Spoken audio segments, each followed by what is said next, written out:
വിവിധ വൈദ്യുത ഉപകരണങ്ങളിൽ വ്യത്യസ്ത തരത്തിലുള്ള കമ്പിച്ചിരുളുകളാണ് ഉപയോഗിക്കുന്നത്. കമ്പിച്ചിരുളുകൾ ഉണ്ടാക്കുന്നതിന് കവചിത ചെമ്പ് കമ്പിയാണ് ഉപയോഗിക്കുന്നത്. ഷോർട്ട് സർക്യൂട്ട് പോലെയുള്ള പ്രശ്നങ്ങളിൽ നിന്ന് രക്ഷ നേടാൻ കവചിത ചെമ്പ് കമ്പിയാണ് ഉപയോഗിക്കുന്നത്. ഈ ഷോർട്ട് സർക്യൂട്ടിൽ നിന്ന് രക്ഷപ്പെടാൻ വേണ്ടിയിട്ട് തന്നെ ഈ കവചിത ചെമ്പ് കമ്പികളെ നാം ഒരു പ്രത്യേക രീതിയിൽ ക്രമീകരിക്കുകയാണ് ചെയ്യുന്നത്. സർപ്പിൾ ആകൃതിയിൽ ചുറ്റിയെടുത്ത കമ്പി ചുറ്റുകളാണ് കൂടുതൽ ഉപയോഗിക്കാറുള്ളത്. ഇങ്ങനെ സർപ്പിളാകൃതിയിൽ ചുറ്റിയെടുത്തിരിക്കുന്ന ഈ കമ്പി ചുറ്റുകളെയാണ് നാം സോളിനോയിഡ് എന്ന് വിളിക്കുന്നത്.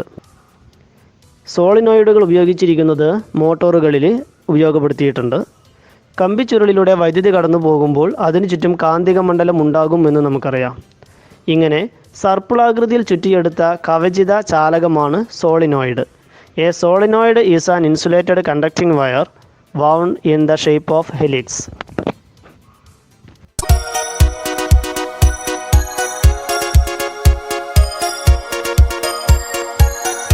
Activity 2A. സർപ്പിളാകൃതിയിൽ ചുറ്റിയെടുത്ത ചാലക കമ്പിയാണല്ലോ സോളിനോയിഡ് എന്ന് പറയുന്നത്.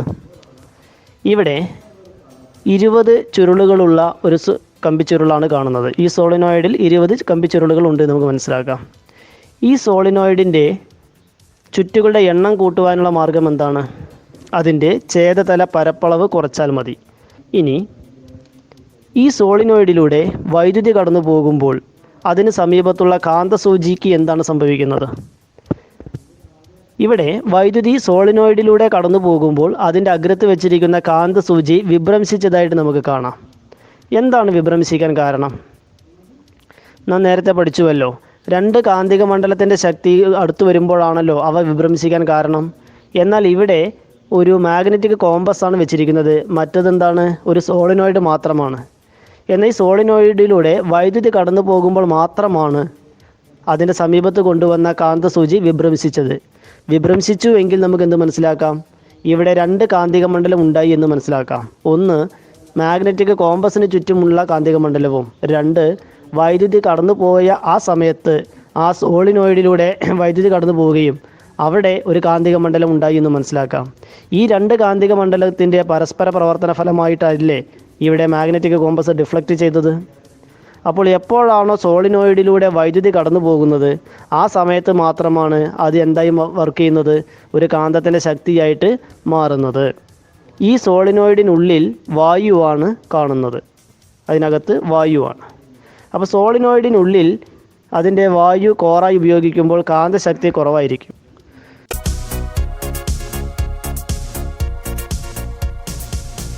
ഈ സോളിനോയിഡിലൂടെ വൈദ്യുതി കടന്നു പോകുമ്പോൾ കാന്തസൂചി ഡിഫ്ലക്റ്റ് ചെയ്തതായിട്ട് നമുക്ക് കാണാൻ കഴിഞ്ഞു. എന്നാൽ ഇതിൻ്റെ വിഭ്രംശനം എത്രത്തോളം ഉണ്ടായിരുന്നു? വളരെ ചെറുതായി അല്ലേ? ഇവിടെ സോളിനോയിഡിൻ്റെ അകവശം നിരീക്ഷിക്കുക. ഇവിടെ എന്ത് മാത്രമേ ഉള്ളൂ? വായു മാത്രമേ ഉള്ളൂ. അപ്പോൾ സോളിനോയിഡിനുള്ളിൽ കോറായി വായു ഉപയോഗിക്കുമ്പോൾ അതിൻ്റെ കാന്തശക്തി കുറവായിരിക്കും. അതുകൊണ്ടാണ് മാഗ്നറ്റിക് കോമ്പസിൻ്റെ ഡിഫ്ലക്ഷൻ കുറവായി വന്നിരിക്കുന്നത്. എന്നാൽ ഈ സോളിനോയിഡിനുള്ളിലേക്ക് ഒരു പച്ചിരുമ്പ് കഷ്ണം വച്ചതിന് ശേഷം നാം വൈദ്യുതി കടത്തിവിട്ടപ്പോഴോ ഇപ്പോൾ മാഗ്നറ്റിക് കോമ്പസ് കൂടുതലായി വിഭ്രംശിച്ചതായിട്ട് കാണാൻ കഴിയുന്നു. അപ്പോൾ പച്ചിരുമ്പ് കഷ്ണം കോറായി കൊണ്ടുവന്നപ്പോൾ സോളിനോയിഡിന് ചുറ്റുമുണ്ടായ കാന്തിക മണ്ഡലത്തിൻ്റെ ശക്തി വർദ്ധിച്ചതല്ലേ കാരണം? ഒരു കഷ്ണം പച്ചിരുമ്പ് കൂടി സോളിനോയിഡിനുള്ളിൽ വച്ചതിന് ശേഷം വൈദ്യുതി കടത്തിവിട്ടപ്പോഴോ ഇപ്പോൾ സോളിനോയിഡിനുള്ളിൽ കോറായി പച്ചിരുമ്പ് ഉപയോഗിക്കുമ്പോൾ കാന്തശക്തി വീണ്ടും കൂടിയതായിട്ട് നമുക്ക് മനസ്സിലാക്കാൻ സാധിക്കും.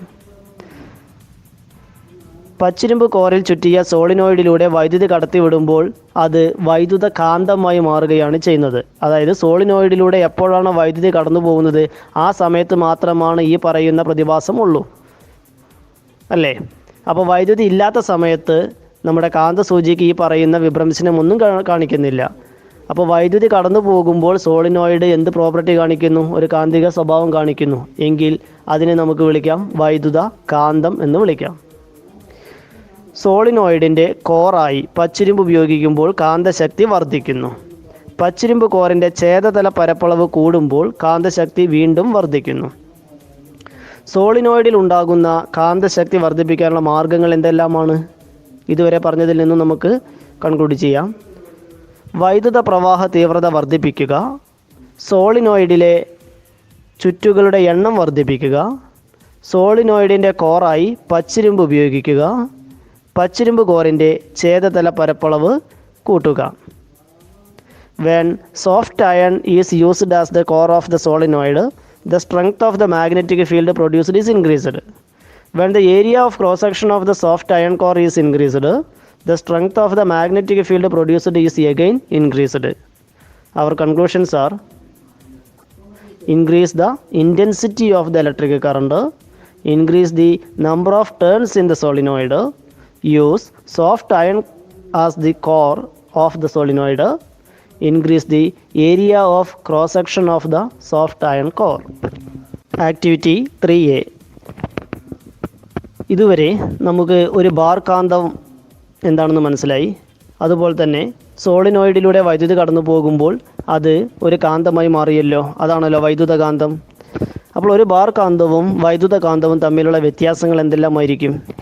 ഒരു ബാർ കാന്തത്തിൻ്റെ ശക്തി സ്ഥിരമാണോ താൽക്കാലികമാണോ? നമുക്കറിയാം, ഒരു ബാർ കാന്തം എന്ന് പറയുന്നത് സ്ഥിരമാണ്, നമുക്കത് വർദ്ധിപ്പിക്കാനുള്ള സംവിധാനമില്ല. അങ്ങനെയാണെങ്കിൽ വൈദ്യുത കാന്തമോ? വൈദ്യുത കാന്തം സോളിനോയിഡിലൂടെ വൈദ്യുതി കടന്നു പോകുന്നതിൻ്റെ അളവ് വർദ്ധിപ്പിച്ചപ്പോഴും സോളിനോയിഡിലെ ചുറ്റുകളുടെ എണ്ണം വർദ്ധിപ്പിച്ചപ്പോഴും സോളിനോയിഡിൻ്റെ അകത്തേക്ക് പച്ചിരുമ്പ് കോർ കൊണ്ടുവന്നപ്പോഴും എന്താ സംഭവിച്ചത്? വൈദ്യുത കാന്തത്തിൻ്റെ കാന്തിക മണ്ഡലത്തിൻ്റെ അളവ് കൂടിയല്ലോ. അപ്പോൾ വൈദ്യുത കാന്തത്തിൻ്റെ കാന്തിക ശക്തി താൽക്കാലികമാണ് എന്ന് നമുക്ക് പറയാം. ബാർ കാന്തത്തിൻ്റെ വെളുത്ത പൊട്ട് എന്തിനു സൂചിപ്പിക്കുന്നു? ബാർ കാന്തത്തിൻ്റെ ഒരു ധ്രുവത്തിൽ വെളുത്ത പൊട്ട് നമുക്ക് കാണാവുന്നതാണ്. അത് ഉത്തര ധ്രുവത്തെ സൂചിപ്പിക്കുന്നു, നോർത്ത് പൊളാരിറ്റി. ബാർ കാന്തത്തിൻ്റെ ധ്രുവങ്ങൾ മാറ്റാൻ സാധിക്കുമോ? സാധിക്കില്ല.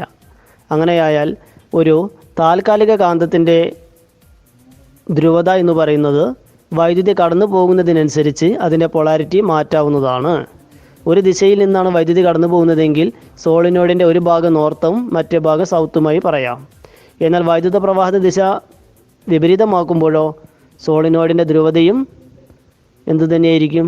അതിനനുസരിച്ച് മാറുക തന്നെ ചെയ്യും. അപ്പോൾ ധ്രുവത നമുക്ക് മാറ്റാൻ സാധിക്കുന്നതാണ്.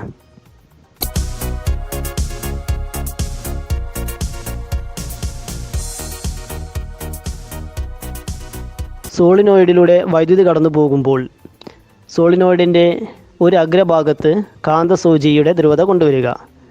കാന്തസൂചിയുടെ ഉത്തര ധ്രുവത്തെ, നോർത്ത് പോളിനെ സോളിനോയിഡിൻ്റെ ആകർഷിക്കുന്ന ഭാഗം എന്ന് പറയുന്നത് ഏതായിരിക്കും? ആകർഷിച്ചുവെങ്കിൽ മനസ്സിലാക്കാം, സോളിനോയിഡിൻ്റെ ആ ഭാഗം, ആ ധ്രുവത സൗത്ത് പോളായിരിക്കും, അഥവാ ദക്ഷിണ ധ്രുവമായിരിക്കും.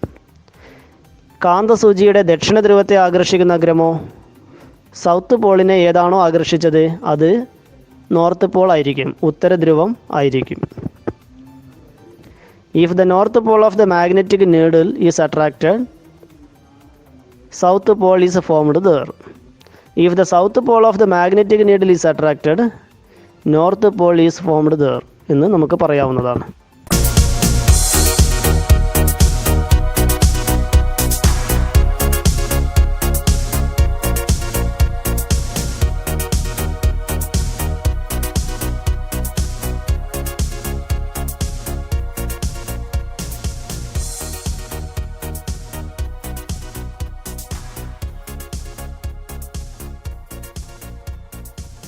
ഇതുവരെ പറഞ്ഞതിൽ നിന്നും ഒരു ബാർ കാന്തത്തിലും സോളിനോയിഡിലും ഉണ്ടാകുന്ന കാന്തിക മണ്ഡലങ്ങൾ തമ്മിലുള്ള വ്യത്യാസങ്ങൾ എന്തെല്ലാമാണ്? ബാർ കാന്തം കാന്തശക്തി സ്ഥിരമായിരിക്കും, എന്നാൽ സോളിനോയിഡ് കാന്തശക്തി താൽക്കാലികമാണ്. സൗകര്യങ്ങൾക്ക് വേണ്ടി സോളിനോയിഡിലെ കാന്തശക്തി വർദ്ധിപ്പിക്കുവാനും കുറയ്ക്കുവാനും നമുക്ക് കഴിയും. ബാർ കാന്തം കാന്തശക്തി വ്യത്യാസപ്പെടുത്താൻ സാധിക്കില്ല. സോളിനോയിഡ് കാന്തശക്തി വ്യത്യാസപ്പെടുത്താൻ സാധിക്കുന്നതാണ്. ബാർ കാന്തം കാന്തിക ധ്രുവത സ്ഥിരമാണ്. സോളിനോയിഡ് കാന്തിക ധ്രുവത മാറ്റാൻ സാധിക്കും. Bar magnet the magnet is permanent. Strength of the magnet cannot be altered. Polarity is permanent. In solenoid the magnetism is temporary. Strength of the magnet can be changed. Polarity can be changed. സോളിനോയിഡിലൂടെ വൈദ്യുതി കടന്നു പോകുമ്പോൾ അതിൻ്റെ ധ്രുവത എങ്ങനെയാണ് മനസ്സിലാക്കുന്നത്? നാം നേരത്തെ പറഞ്ഞുവല്ലോ, ഒരു കോയിലിലൂടെ, ഒരു സർക്കുലർ ലൂപ്പിലൂടെ വൈദ്യുതി കടന്നു പോകുന്നത് പ്രദക്ഷിണ ദിശയിലാണോ അപ്രദക്ഷിണ ദിശയിലാണോ എന്നതിൻ്റെ അടിസ്ഥാനത്തിൽ ആ ഭാഗം ഏത് ധ്രുവതയാണെന്ന് നാം പഠിച്ചു കഴിഞ്ഞതാണ്. അതുപോലെ തന്നെ ഇവിടെ സോളിനോയിഡിലൂടെ വൈദ്യുതി കടന്നു പോകുമ്പോൾ കറണ്ട് കടന്നു പോകുന്ന ആ ഒന്നാമത്തെ കോയിൽ പരിഗണിച്ച് കഴിഞ്ഞാൽ ആ ഒന്നാമത്തെ കോയിലിലൂടെ അഥവാ സോളിനോയിഡിലൂടെ വൈദ്യുതി കടന്നു പോകുന്നത് പ്രദക്ഷിണ ദിശയിലാണെങ്കിൽ, പ്രദക്ഷിണ ദിശയിലാണെങ്കിൽ ആ ഭാഗത്ത് കാന്തസൂചി കൊണ്ടുവന്നാൽ കാന്തസൂചിയുടെ ഉത്തരധ്രുവം അവിടെ ആകർഷിച്ചതായിട്ട് മനസ്സിലാക്കാം. കാന്തസൂചിയുടെ ഉത്തരധ്രുവമാണ് ആകർഷിച്ചതെങ്കിൽ സോളിനോയിഡിൻ്റെ ആ അഗ്രം ഏതായിരിക്കും? സൗത്ത് പോൾ അഥവാ ദക്ഷിണ ധ്രുവം ആയിരിക്കും.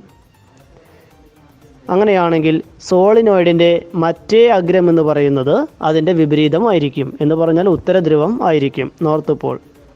സോളിനോയിഡിലേക്ക് വൈദ്യുതി പ്രവഹിക്കുന്നത് പ്രദക്ഷിണ ദിശയിലാണെങ്കിൽ ആ അഗ്രത്ത് ദക്ഷിണ ധ്രുവം ഉണ്ടാകുന്നു. If current enters into the solenoid in clockwise direction, then south pole is formed at that end of the solenoid. അതുപോലെ വൈദ്യുത പ്രവാഹം വിപരീത ദിശയിലാക്കി പരീക്ഷണം ചെയ്തപ്പോഴോ? ഇപ്പോൾ സോളിനോയിഡിൻ്റെ ആ ഒന്നാമത്തെ കോയിലിലൂടെയുള്ള വൈദ്യുത പ്രവാഹത്തിൻ്റെ ദിശ അപ്രദക്ഷിണ ദിശയിലാണെങ്കിൽ, അപ്രദക്ഷിണ ആൻറ്റി ക്ലോക്ക് വൈസ് ഡയറക്ഷനിലാണെങ്കിൽ കാന്തസൂചിയുടെ സൗത്ത് പോളാണ് അവിടെ ആകർഷിച്ചതായിട്ട് നമുക്ക് മനസ്സിലാക്കാൻ സാധിക്കുന്നത്. കാന്തസൂചിയുടെ സൗത്ത് പോൾ അവിടെ ആകർഷിച്ചതുകൊണ്ട് സോളിനോയിഡിൻ്റെ ആ അഗ്രം ഏതായിരിക്കും? നോർത്ത് പോൾ ആയിരിക്കും, അഥവാ ഉത്തരധ്രുവം ആയിരിക്കും. എങ്കിൽ സോളിനോയിഡിൻ്റെ മറ്റേ അഗ്രം ഏത് ധ്രുവതയാണെന്ന് പറയാം? ദക്ഷിണ ധ്രുവം അഥവാ സൗത്ത് പോൾ ആണെന്ന് നമുക്ക് പറയാവുന്നതാണ്.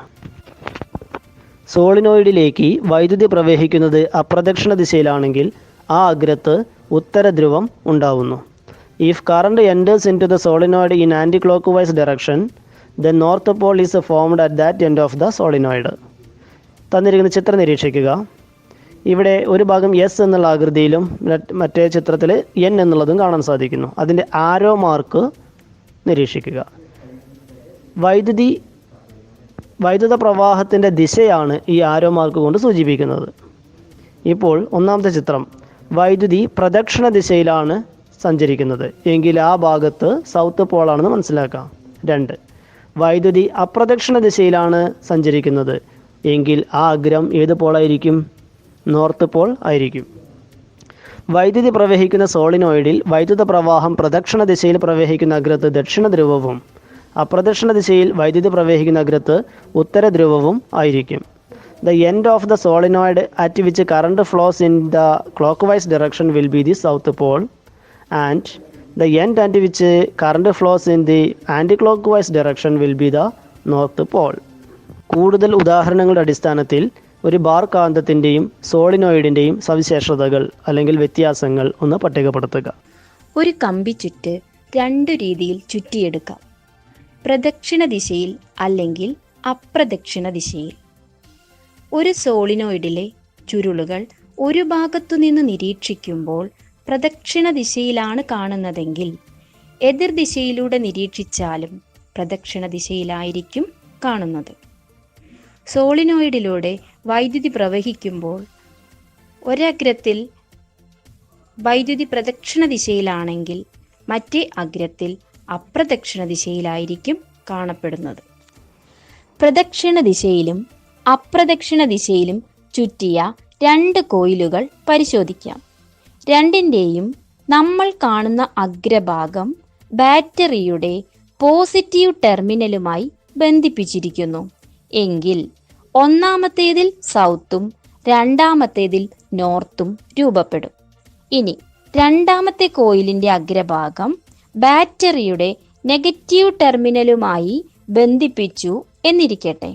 അപ്പോൾ ആ കോയിലിൻ അഗ്രഭാഗത്ത് വൈദ്യുതി പ്രദക്ഷിണ ദിശയിലായിരിക്കും കാണപ്പെടുന്നത്. അതിനാൽ രണ്ടിലും സൗത്ത് രൂപപ്പെടും. ഇനി ഒരേ രീതിയിൽ ചുറ്റിയെടുത്ത 2 ചുരുളുകൾ എടുക്കുന്നു. രണ്ടിൻ്റെയും അഗ്രഭാഗത്ത് ബാറ്ററിയുടെ വ്യത്യസ്ത ധ്രുവങ്ങളിൽ നിന്നുള്ള കണക്ഷൻ കൊടുക്കുന്നു. ഇപ്പോൾ ഒന്നാമത്തേതിൽ സൗത്തും രണ്ടാമത്തേതിൽ നോർത്തും രൂപപ്പെടും. ഇതിൽ നിന്ന് മനസ്സിലാക്കേണ്ട കാര്യം ഇതാണ്: സോളിനോയിഡിലെ ചുറ്റുകൾ ഏത് ദിശയിലായാലും അതിൻ്റെ ഒരഗ്രത്ത് രൂപപ്പെടുന്ന ധ്രുവം ഏതെന്ന് തീരുമാനിക്കുന്നത് ആ അഗ്രഭാഗത്ത് കൂടി ഒഴുകുന്ന വൈദ്യുതിയാണ്. വൈദ്യുത പ്രവാഹം പ്രദക്ഷിണ ദിശയിൽ ആണെങ്കിൽ ആ അഗ്രം ദക്ഷിണ ധ്രുവം ആയിരിക്കും. വൈദ്യുത പ്രവാഹം അപ്രദക്ഷിണ ദിശയിലാണെങ്കിൽ ആ അഗ്രം ഉത്തര ധ്രുവം ആയിരിക്കും. ഒരു സോളിനോയിഡിൻ്റെ നോർത്ത് കണ്ടുപിടിക്കാൻ മറ്റൊരു വഴിയുണ്ട്. നമ്മുടെ വലതു കൈയുടെ വിരലുകൾ സോളിനോയിഡിലൂടെ വൈദ്യുതി ഒഴുകുന്ന ദിശയിൽ സോളിനോയിഡിനെ ചുറ്റിപ്പിടിക്കുക. അപ്പോൾ പെരുവിരൽ ചൂണ്ടുന്ന അഗ്രഭാഗത്ത് രൂപപ്പെടുന്നത് നോർത്തായിരിക്കും.